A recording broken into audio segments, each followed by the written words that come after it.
আসসালামু আলাইকুম। আজকে আমি পটল ভাজি করবো গরম ভাত দিয়ে খাওয়ার জন্য।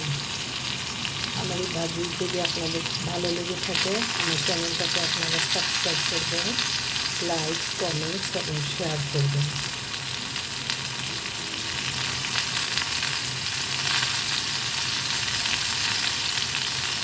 কমেন্টস করে জানাবেন আপনাদেরকে আমার রান্না কেমন লাগে।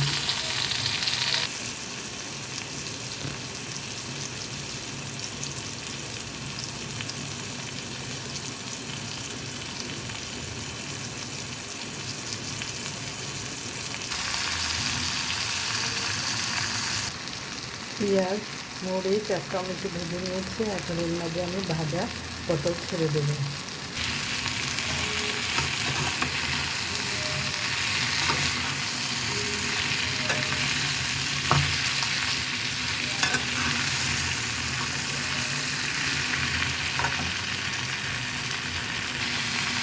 ধনে পাতা দিয়ে দিয়েছি। এখন আমি এটা ভালো করে মিশিয়ে নামিয়ে নেব। আমার পটল ভাজা হয়ে গেছে। কেমন হয়েছে আপনারা কমেন্টস করে জানাবেন। ভালো লাগলে আমার চ্যানেলটাকে আপনারা সাবস্ক্রাইব করবেন। আপনারা সবাই ভালো থাকবেন, আমার জন্য দোয়া করবেন যেন আপনাদেরকে ভালো ভালো রেসিপি দিতে পারি।